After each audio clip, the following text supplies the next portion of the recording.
From LinkedIn News, I'm Leah Smart, host of Everyday Better, an award-winning podcast dedicated to personal development. Join me every week for captivating stories and research to find more fulfillment in your work and personal life. Listen to Everyday Better on the LinkedIn Podcast Network, Apple Podcasts, or wherever you get your podcasts.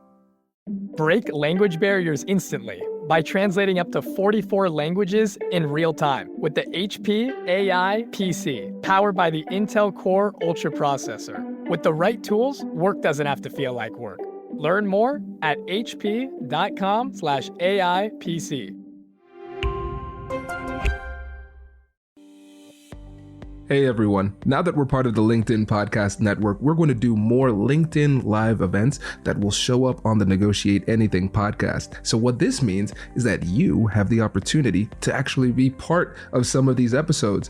So if you haven't done it yet, make sure you follow me on LinkedIn so you can stay up to date on when these events are happening. And now, without further ado, let's jump into this LinkedIn Live. Hello, everybody. Welcome to another exciting episode of Negotiate Anything Live. Here we are on LinkedIn Live. So it's good to see everybody. And so for those of you listening on the Negotiate Anything podcast, what's up? Good to see you. If you want to join the conversation, just follow me on LinkedIn. We're going to put a link to the description here in this episode. And so you could join the next live too. So we could actually interact and engage and everything like that. So this is one of the benefits of the exciting deal with LinkedIn. We've got some announcements coming up on that in the next couple of days, but I'll be doing a lot more lives, which is very exciting. So I would love it if you all who are listening could join the conversation, and we'll probably put a link to the LinkedIn Live as well in the description of the episode, so you could join the conversation even after the fact, because the comments will still be available. Cool. I'm seeing people come through. Angela, Loretta, what's up? Amma from Missouri, Detroit, Indianapolis, Oregon. Nice. Salt Lake City. What's up, Michelle? Good to see you. Let's get to it. So we're going to talk about trust, and let's talk about first the format. So what we're going to do first is I'm going to start off with one point, just one single point about the topic, and then I'm going to play off of the questions and the comments that come from the audience. So Simone's going to be our producer behind the scenes. He's the reason why Negotiate Anything is a good podcast, because he cuts out all of the things that I say that aren't good, and he makes me sound smarter than I am. So shout out to Simone. So he's going to be highlighting some of the questions and comments that go through. So this is going to be more of an interactive type of engagement. It's not just a Kwame keynote disguised as a LinkedIn Live. All right. Doug. Hey, everybody, also check out Doug's podcast episode from Germany. Great episode. Cool. All right, peeps, let's roll into it. So let me start off with a question. First of all, Nicolene Bud. So let me know if I pronounce that right. First of all, love the comment. Listen to me every morning. That is amazing. That is a fact that still shocks my wife. She's like, why do people listen to you all the time? That's good. So thank you. That's very validating. I appreciate that. So, all right, peeps. So check this out. When you think about trust, how would you define trust? Let's just build a definition here in the comments. I want to see what y'all come up with. So let's check out the comments here. What is trust? How would you define trust? Okay, so I'll give you some time. I know there's about a 30-second lag. So as you're typing this into the comments, I think before we get into how to build trust and things like that and utilize trust in our relationships, we have to get a good idea of what trust actually is, you know? So perfect. Respect. Good. Yeah. It is hard to build trust with somebody if you don't have respect for them, right? Or they don't feel respected by you. That should be another LinkedIn Live talking about what respect is. We're talking about trust. Let's talk about respect next. So yes, that's important. And remember, respect is about perspective too, because you might think you're being respectful to somebody, but they might still feel as though you are being disrespectful to them. So we have to figure out what respect means to them in order to effectively respect them. So that's great. Good. So we have commitment. George, that's big. That's really big because trust takes time. And I remember in one of my keynotes, Somebody came up after me after the keynote and came up to me and dropped this gem. He said, trust is gained in drips, but lost in buckets. So it's gained in drips and lost in buckets. So over time, just through repeated interactions, it's like dropping a little bit of water into that relationship bucket. But if you make one mistake, if the mistake is big enough, you just dump that whole bucket out, right? So yes, you have to have commitment. Nicolene says mutual respect and honest communication. That's big. Hard to be trusted if people don't think you're honest. And again, honesty is about perspective too. Yes, it's about objective fact and reality, but it's also about your perspective on what objective facts and reality is, right? So that's important. Good.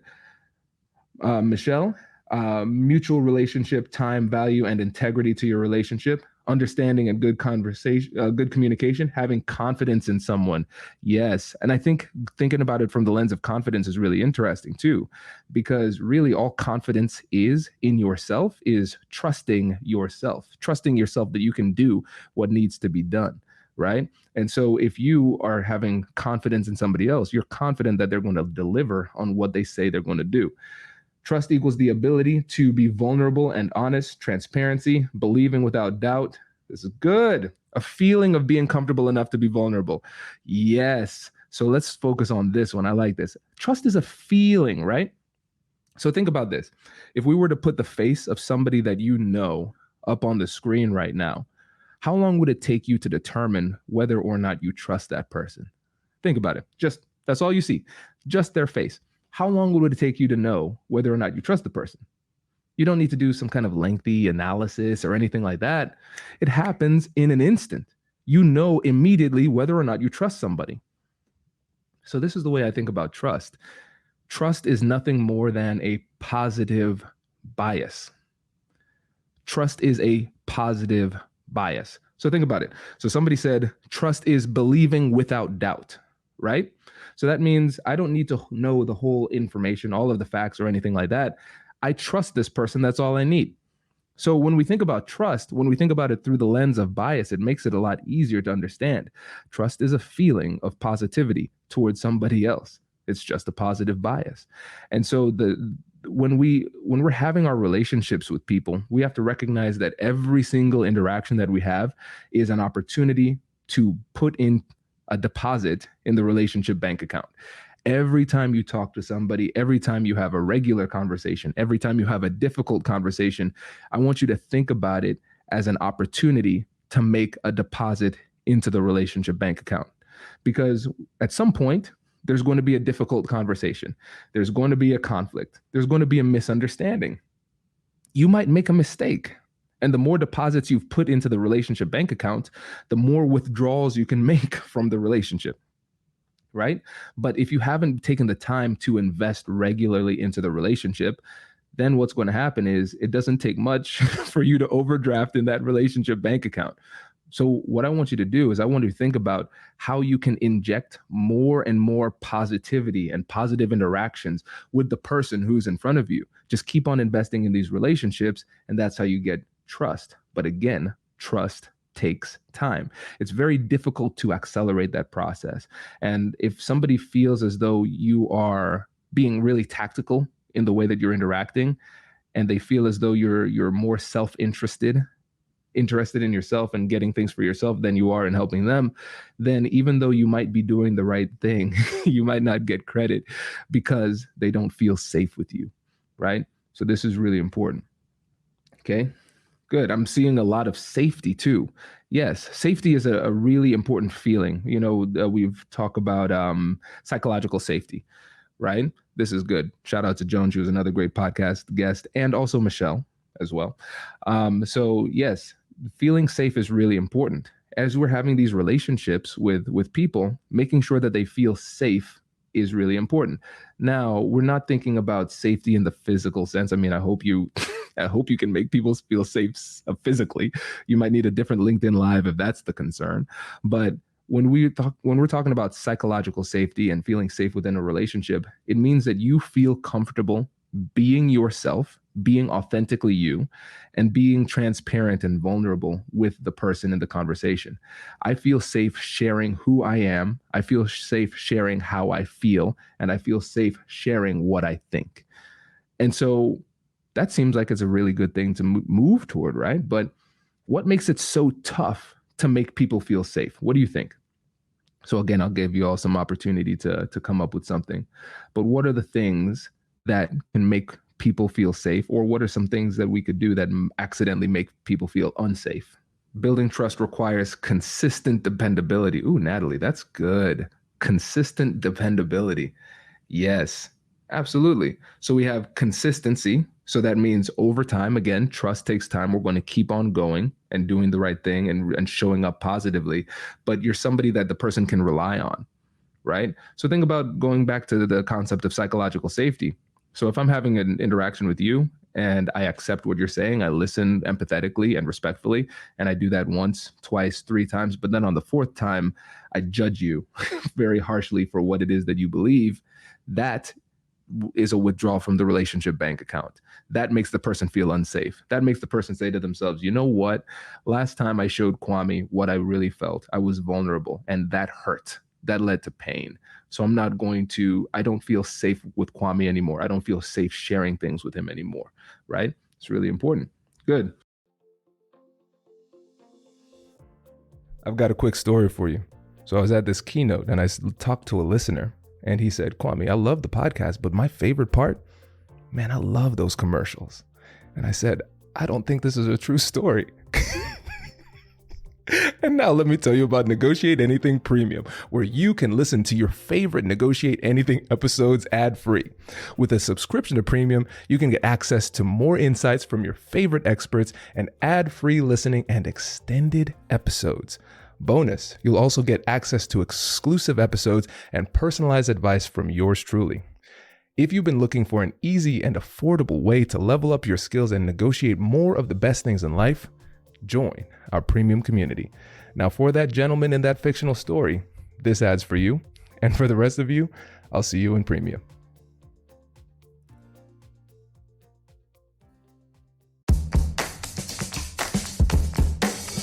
Hey you, I'm Andrew Seaman. Do you want a new job? Or do you want to move forward in your career?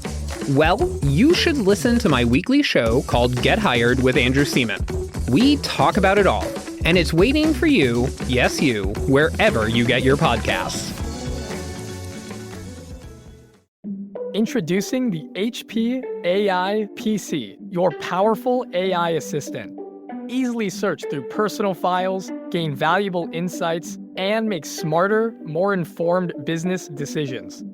Unlock the future of work today with the HP AI PC, powered by the Intel Core Ultra processor. With the right tools, work doesn't have to feel like work. Learn more at hp.com/AIPC.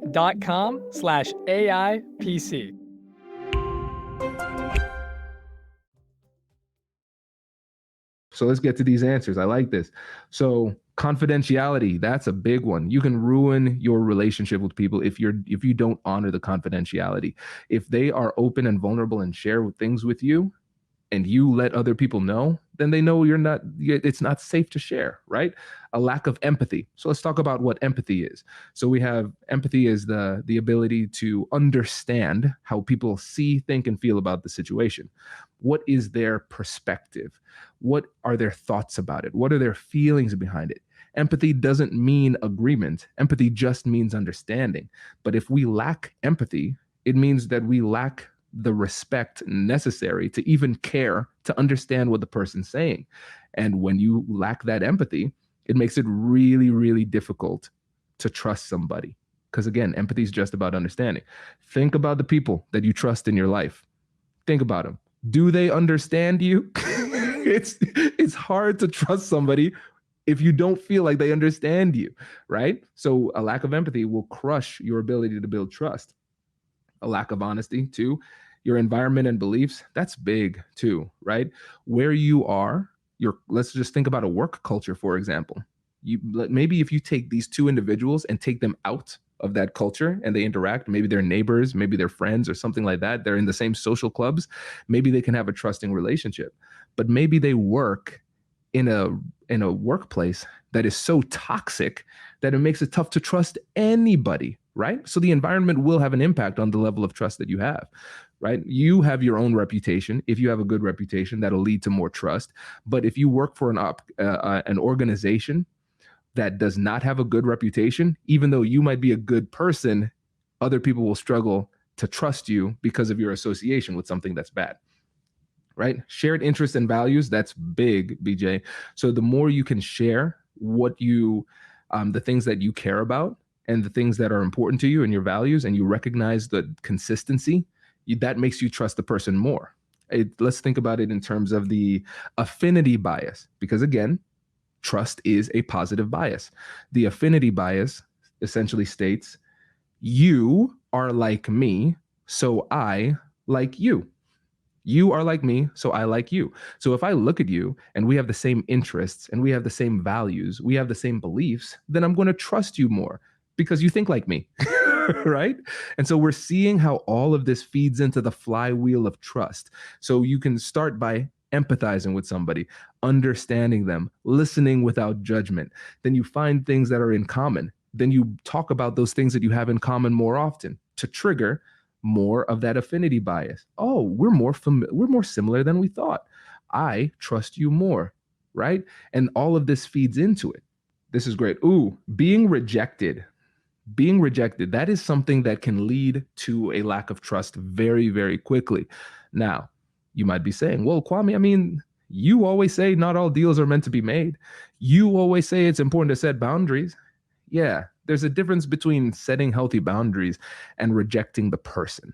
So we have to be really, really careful and clear about how we're setting the boundaries and how we reject offers. We need to make it clear that we are saying no to the substance while still saying yes to the person. No to the substance, yes to the person.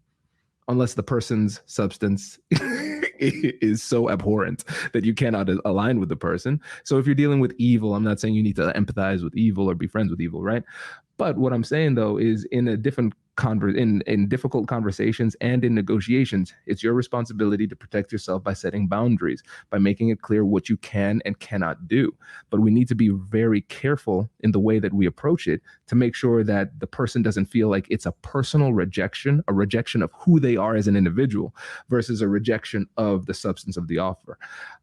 Great book recommendation on how to say no while actually still building the relationship and building trust is The Power of a Positive No by William Ury. Great book. And if anybody knows Ury, let him know I want him to come on the podcast. I'm gonna make that one happen. So he has this approach that's really, really helpful when it comes to how to say no. It's a yes, no, yes format. So the first yes is to the reason why you're saying no. I'll explain that in a little bit. So then you do a very short, succinct no, and then you say yes to the person and the relationship. Let's do a very simple example. So I have 2 kids. I'm married. So my weekends are filled with family events, right? So sometimes my friends would say, hey, Kwame, can you hang out? Can you do this? So what I'm going to do is I'm going to start off by saying yes to what I've already committed to, which is the reason why I'm saying no. So if somebody says, hey, Kwame, can you hang out on Saturday?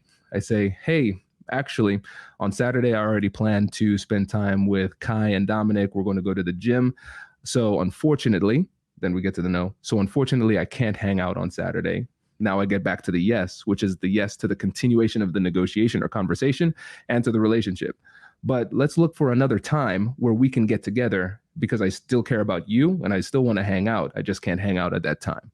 So that clearly says yes to the person and the relationship while still clearly saying no to the substantive offer. So that's really good. Rejection is something that can really diminish the level of trust, but we need to make sure that we are rejecting offers, not rejecting people, right? Great points. Cool. So yes, so we're at 18 minutes now. I want to give you all an opportunity to ask questions because I know we've got a lot of people in this chat. I love this. Annette, what's up? Good to see you. So yeah, what questions do you have about trust? Whitney's in the house. My goodness. My wife must love me. Who was it? Nicolette. Nicolette, tell Whitney that you listened to the podcast. So great.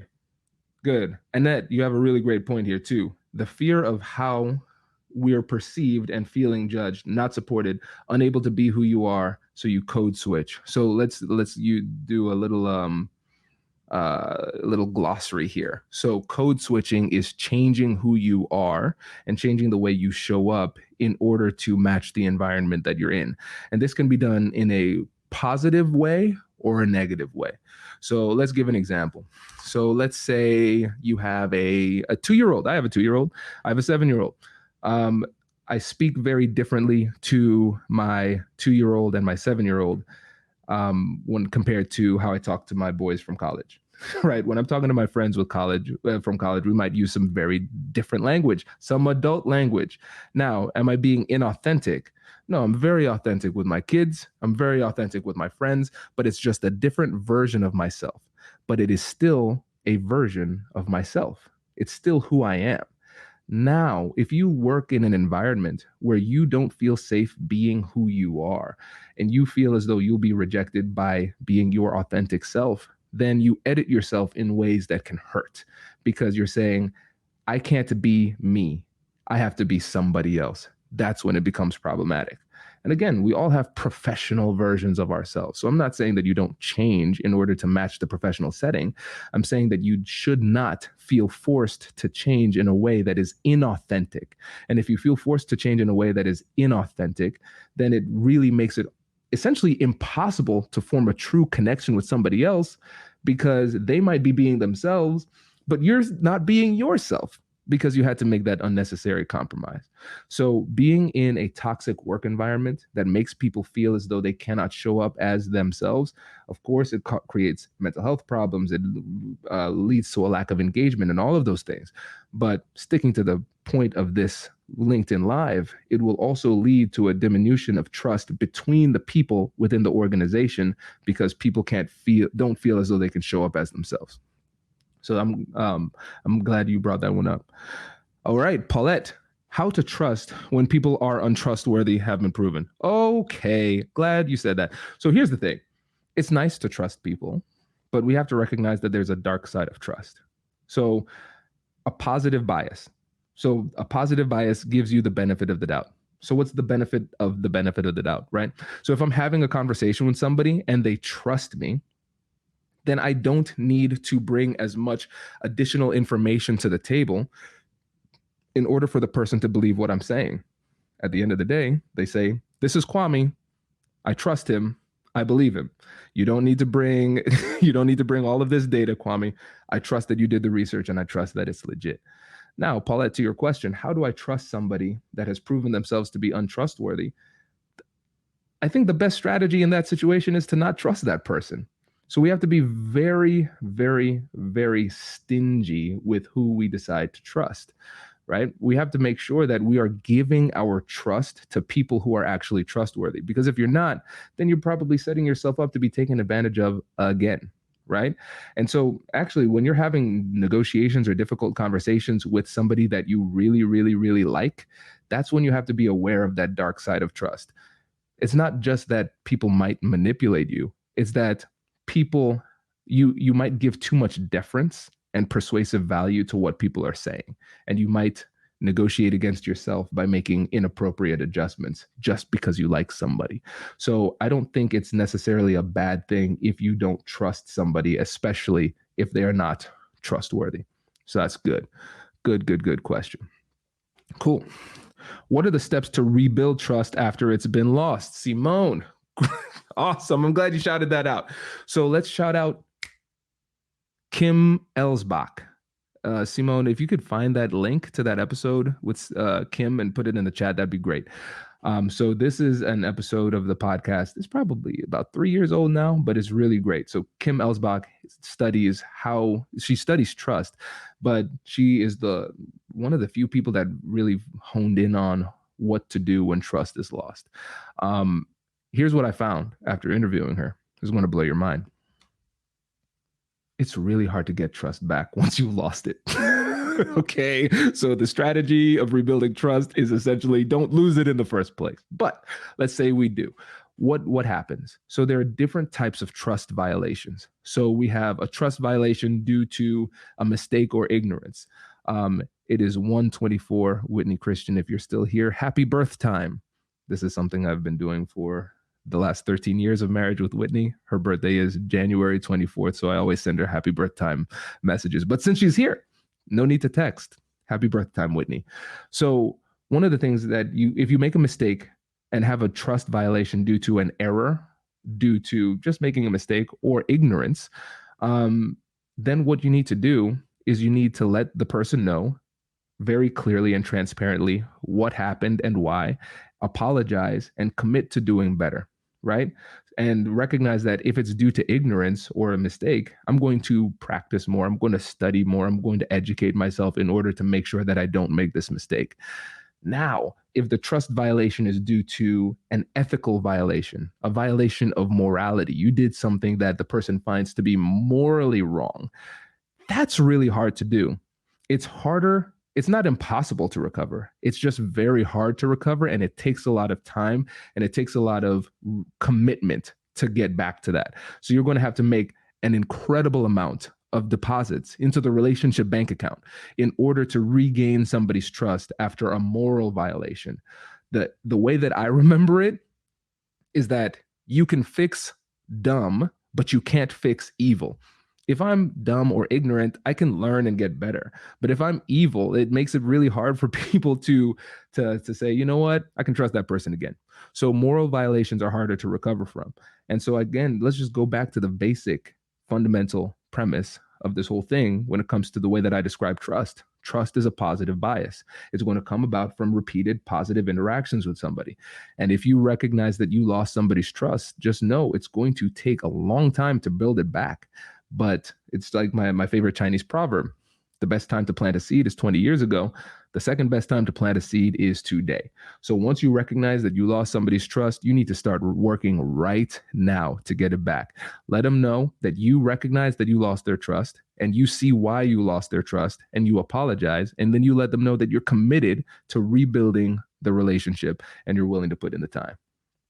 So great question. Cool. What else do we have? I'm excited to hear your insights and advice on building trust, especially in new relationships. Yeah, so I think one of the things that I've recognized is that there's power in vulnerability. So vulnerability is the willingness to be transparent and share about who you are, what you feel, what you're thinking, and those type of things. It's important to recognize that vulnerability isn't just, word vomit, saying everything that's on your mind. No. That's not what it is. That's not what it is. That's just inappropriate self-disclosure. But vulnerability is sharing what's on your heart and mind, what you think and feel, those type of things. And what I found is that one of the best ways to build trust in the early stages of a relationship is through reciprocal vulnerability. So what I'm going to do is I'm going to share a little bit about myself. And I'm going to see if the person reciprocates. So the person might be a little bit hesitant. Maybe they've been burned in the past. They don't feel comfortable for whatever reason.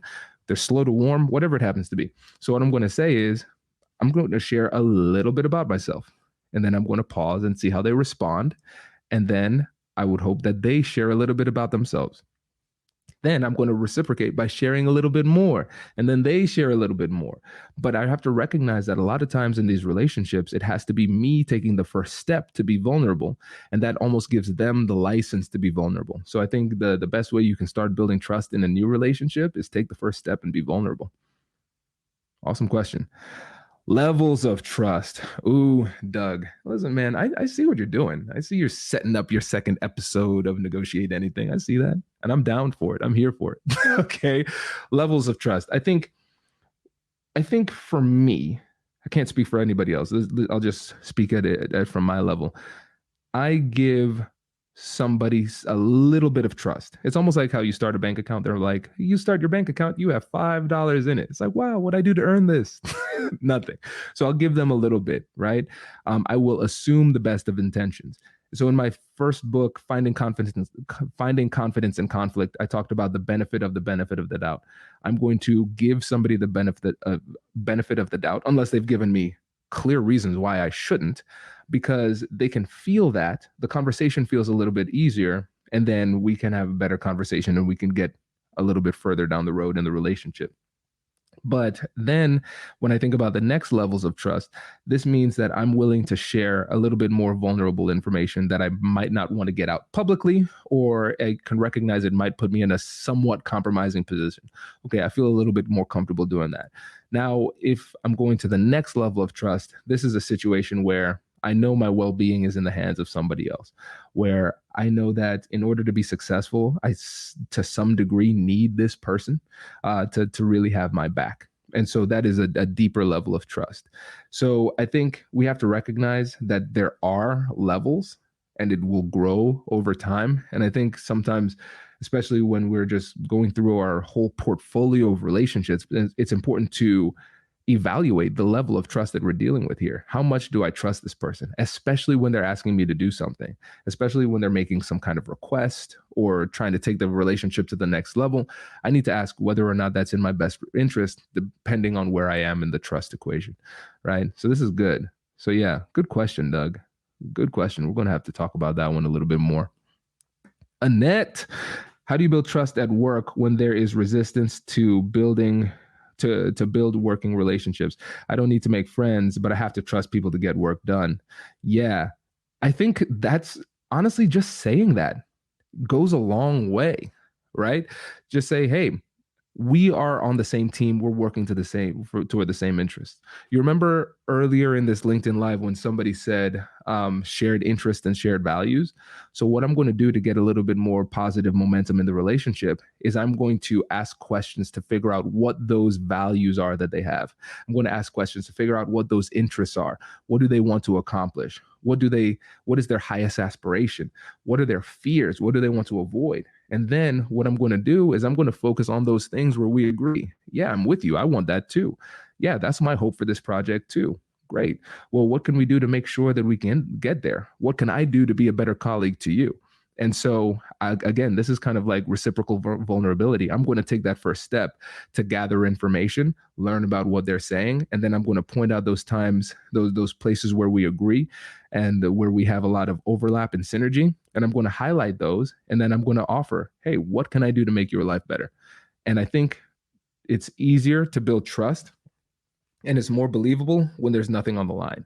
You need to start building trust now, because a lot of times what ends up happening is you say, oh man, I haven't talked to this person in 4 months, but now I need something. So I need to talk to them. Right? We think about it. We all have those people where if we get a text message from them or a call, we're like, oh, okay, what does this person need?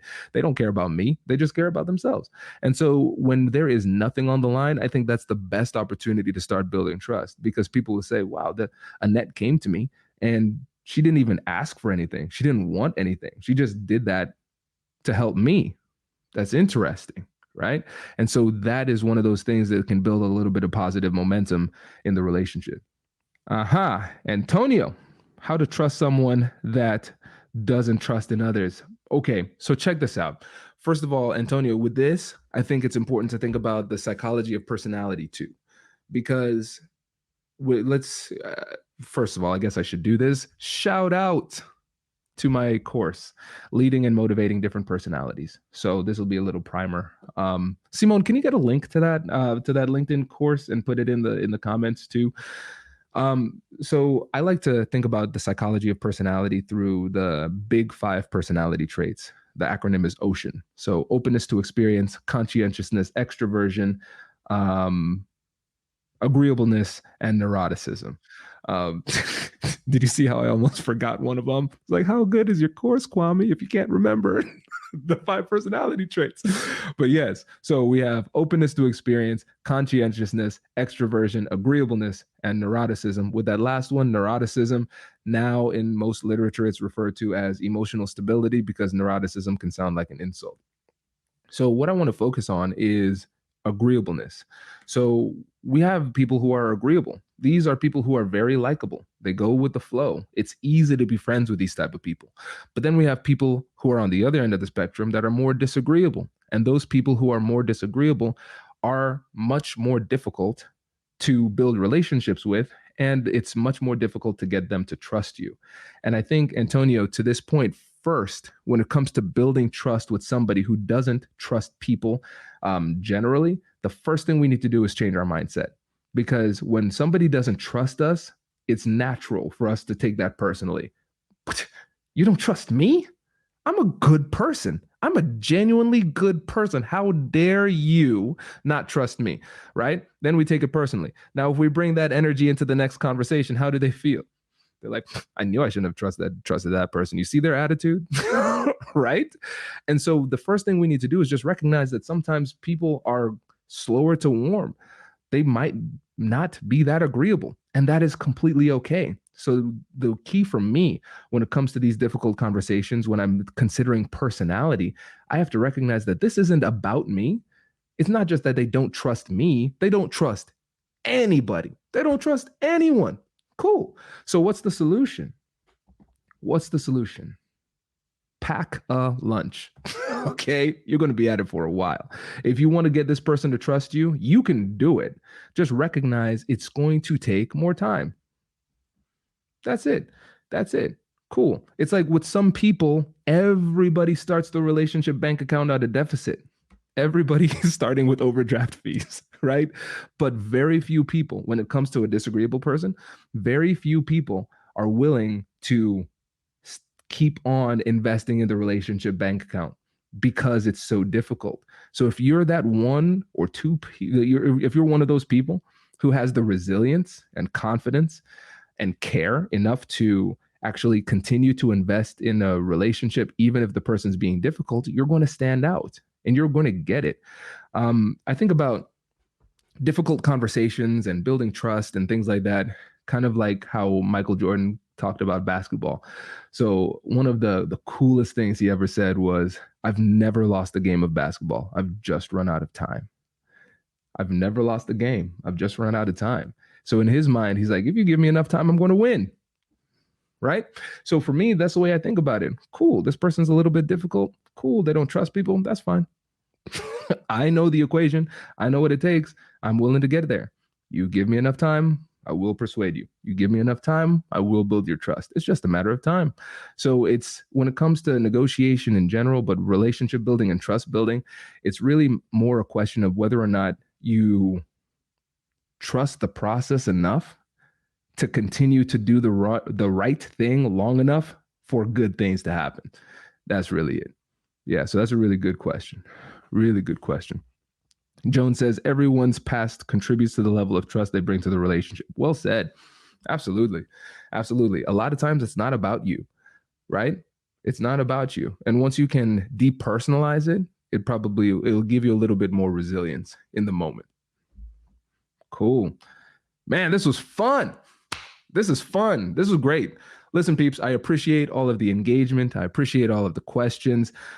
Before you go, just put in the comments, what is something that you'd like to hear next time? If you liked this live, let me know. Let us know what you'd like to hear going forward, because again, I'm going to announce it in a probably about a week or so, but we're going to be signing a new deal with the LinkedIn Podcast Network, which is really exciting, which will allow us to do more of these lives. So just let me know in the chat. Let me know which comments you want to hear about. Let me know in the comments what you want to hear about going forward in future lives here on LinkedIn, and we'll make it happen. So I appreciate it, everybody. Thank you for the engagement. If you're listening on the podcast, join us live next time. Follow me on LinkedIn to get there. And if you haven't given a review, leave us a 5-star review. If you don't want to leave a 5-star review, you know what? Maybe just don't leave a review. Okay. Hashtag democracy. Right? All right, peeps. I appreciate this. Thank you. I'll catch you in the next one. Have a good one. Wait. Now, before you sign off, I have something to tell you that I've never told you before. Just kidding, I've told you before, but you should listen to it again. I want you to know about Negotiate Anything Premium. Imagine all of the things that you love about our traditional feed, plus so much more. I know you like our traditional feed because you're at the end of the episode. And with Negotiate Anything Premium, you'll get more bonus content you've been asking for, more of the expert insights that you can't get anywhere else, and more exclusive behind-the-scenes access into every conversation. Are you ready to get more of what you want out of your life, career, and every conversation? With Negotiate Anything Premium, you'll have access to more high-level, custom-designed content and insights, giving you the tools you need to negotiate higher salaries, better deals, and better relationships in your life and career. Once I had a listener share that Negotiate Anything helped her to negotiate a $53,000 raise. Could this be you? What would that mean for your life? I've seen firsthand the impact this model has had on my life and the lives of my corporate clients, and I am confident that it can do the same for you. Are you ready to negotiate more of the best things in life? Click the link in the show notes to learn more. I'll catch you later.